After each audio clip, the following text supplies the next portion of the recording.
कितीतरी पुढचे शोध लावले. गणितामध्ये पाय आहे, पाय आपले पाय नाही, पाय काय, पायची किंमत, पायची किंमत काय सांगा? 22/7. त्याला आपण जर दशांश अपूर्णांकामध्ये जर घेतलं तर 3.14. हा, तर ही किंमत शोधणारे आर्किमिडीज. कोण? आर्किमिडीज.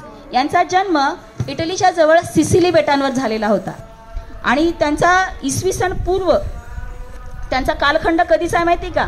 इसवी सन पूर्वीचा आहे. 287, इसवी सन पूर्व 287 मध्ये त्यांचा जन्म झालेला आहे आणि हेरॉन नावाच्या राजाच्या हाताखाली ते काम करत होते. ते इतके हुशार होते की त्या राजाने त्यांना राजदरबारामध्येच नोकरी देऊन टाकली होती. एकदा या हेरॉन राजाने काय केलं, एका सोनाराला सोनं दिलं की माझा मुकुट बनव म्हणून. पण ज्यावेळेस मुकुट तयार होऊन आला त्या राजाला वाटायला लागले याच्यात नक्की काहीतरी भेसळ आहे. हा मला एवढं जितकं सोनं दिलं होतं तेवढ्याचा हा मुकुट वाटत नाही. पण मग आता मुकुट तर तयार झालाय, शोधायचं कसं? मग त्यांनी आर्किमिडीज जवळ मुकुट दिला आणि त्याला सांगितलं, बघ रे बाबा, मला वाटत नाही हा जेवढं मी सोनं दिलंय तेवढ्याचा हा मुकुट बनवलाय, तुला शोधावं लागतंय म्हणे हे. आता मुकुट तर तयार आहे, डायरेक्ट आपण आरोप पण नाही करू शकत, मग काय करावं? आर्किमिडीज आंघोळीला गेलेले होते, त्या टबमध्ये बसलेले होते आणि तो मुकुट घेऊन बसलेले होते की याच्यात कसं शोधावं बा. आणि त्यांना एकदम शोध लागला, सापडलं त्यांना कसं ओळखायचं. आणि ते ओरडायला काय लागले, युरेखा युरेखा युरेखा. सुरेखा नाही, युरेखा ओरडायला लागले. ते काय ओरडत होते? ते युरेखा. आणि पण तिथं थांबले नाही, ते बिचारे आहे त्या स्थितीत दरबाराकडे पळत सुटले.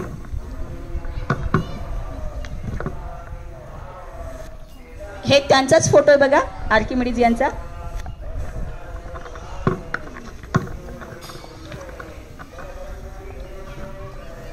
आणि ते आंघोळ करून कुठं पळत सुटले? दरबाराच्या दिशेने. Eureka eureka. युरेका म्हणजे काय? बिंगो. आपण इंग्लिशमध्ये म्हणतो ना, हुर्रे, मला सापडलं, मला गवसलं, किंवा काहीतरी आनंदाचा क्षण. ज्यावेळेस आपण एकदम आनंदात असतो त्यावेळेस जी आपली एक चटकन प्रतिक्रिया असते ती म्हणजे युरेका. आपण साध्या अर्थात असं घेऊ शकतो की सापडलं. आता त्यांनी पाण्याच्या विस्थापनाचं सूत्र शोधलेलं होतं. तुम्ही पाणी घ्या, पाण्यामध्ये तुम्ही जर एखादा दगड टाकला तर त्याचं जेवढं वजन आहे तेवढंच पाणी ते विस्थापित करतं. मग महाराजांनी जेवढं सोनं दिलेलं होतं तेवढा गोळा टाकल्याच्या नंतर तेवढंच पाणी बाहेर पडायला पाहिजे.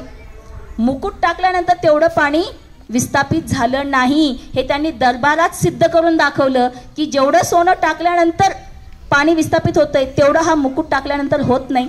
चोरी पकडली गेली, पण ही पकडायला सुद्धा तितका हजरजबाबी व्यक्ती त्यांच्याकडे होता. त्यांनी त्या काळामध्ये रोमन सैन्य खूप आक्रमण करायचे, तर बघा त्यांनी स्वतःच्या सीमेवर असे आरसे बसवलेले होते. हे आरसे काय करायचे माहिती का?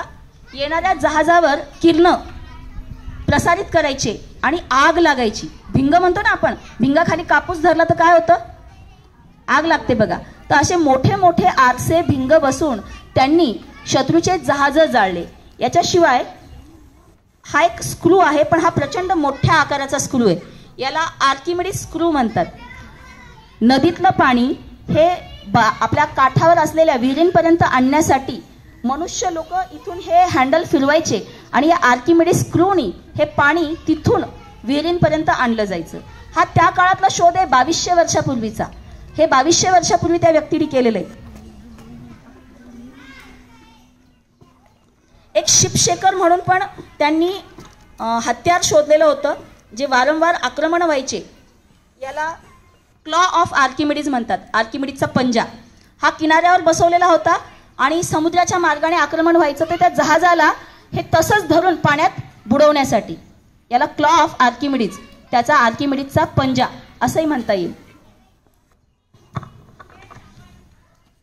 शिपशेकर म्हणून एक हत्यार होतं, हवेतल्या हवेत जहाज उचलून फेकून देण्यासाठी शिपशेकर. आणि ज्याला आपण आता आपण तोफ म्हणू तर ती कॅटॅपुल्ट नावाची पहिली तोफ त्यांनी शोधलेली आहे आर्किमिडीजने. तुम्ही बाहुबलीमध्ये पाहिले असतील या पद्धतीच्या. तर तो काळ दाखवण्यासाठी आजही बघा आपण त्यांच्या ज्ञानाचा वापर केलाय. तर ही 2200 वर्षापूर्वी ही तोफ त्यांनी शोधली होती. लाकडामध्ये मोठे मोठे दगडी गोळे त्याचे टाकायचे आणि त्याच्याने समोरच्या शत्रूवर आक्रमण करायचं. तर एवढा हुशार हा व्यक्ती, तर ज्यावेळेस एकदा हेरोन राजा गाफील होता, तर त्यावेळेस रोमन राजाने आक्रमण केलं. रोमन राजाच्या आक्रमणाने काय झालं, त्या याच्यामध्ये सैन्य पराभूत झालं हेरोन राजाचं. आणि यांना माहितीच नाही, आर्किमिडीज स्वतःच्या घरी गणित करीत बसलेले होते. आणि जिंकलेल्या रोमन राजाने स्वतःच्या एका सैनिकाला सांगितलं, जा रे आर्किमिडीजच्या घरी जाऊन आर्किमिडीजला घेऊन या. एवढाच निरोप दिला की तुम्ही आर्किमिडीज यांच्या घरी जायचं आणि त्यांना घेऊन यायचंय. आता सैनिक आर्किमिडीज यांच्या घरी गेले आणि तुम्हाला आमच्या महाराजांनी बोलवले. आर्किमिडीज गणित सोडवत होते, त्यांनी लक्षही नाही, त्यांना माहिती नाही काय घडलंय आपल्या राज्यामध्ये. आणि ते त्यांच्या याच्यामध्ये, कारण एकदम काही क्षणात हल्ला झालेला होता, त्यांचा देश हारलेला होता आणि हे गणित सोडत होते.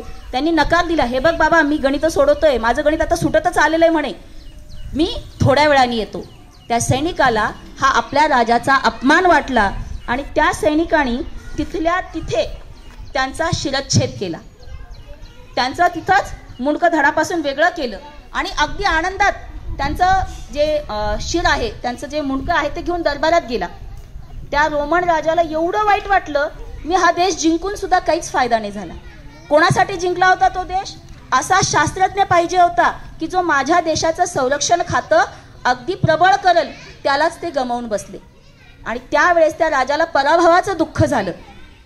त्या काळात आर्किमिडीज यांनी एक वाक्य विधान केलं होतं, मला पृथ्वीच्या बाहेर उभं राहता येईल एवढी जागा द्या आणि एक तरफ द्या. तरफ म्हणजे एक फक्त आपली पहार असते ना, तशा पद्धतीचा एक हत्यार द्या, मी तुम्हाला पृथ्वी सुद्धा उचलून दाखवेल.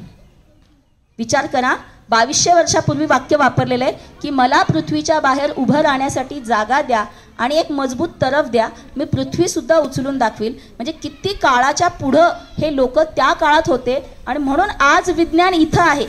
यांनी त्या काळात असे शोध लावले, एवढी प्रगती त्या देशांनी, आपण म्हणतो ते देश आपल्यापेक्षा पुढं आहे, त्यांना ह्या लोकांनी पुढं नेलंय, यांच्या ज्ञानाने पुढं नेलंय. आणि आपण नवीन ज्ञान आत्मसात करत नाही. आपण बऱ्याच वेळा जुन्या रूढी परंपरा याच्यातून बाहेर येत नाही. आजही म्हणजे पूर्वीच्या काळी असं म्हणायचे की समुद्र ओलांडून जाऊ नये. त्यांनी समुद्र ओलांडले, देश सोडले, दुसऱ्या देशात गेले, ज्ञान मिळवलं आहे, त्या ज्ञानाचे पेटंट मिळवले. आपल्याकडच्या लोकांनी ज्ञान होतं पण त्याचे पेटंट मिळवले नाही, त्याचं त्यांनी व्यवस्थित रजिस्ट्रेशन केलं नाही. काही काही गोष्टी महर्षी कणाद यांनी शोधलं होतं की प्रत्येक वस्तू ही कणांपासून बनलेली आहे. आणि शोध कुणाच्या नावावर आहे? जॉन डाल्टन यांच्या नावावर.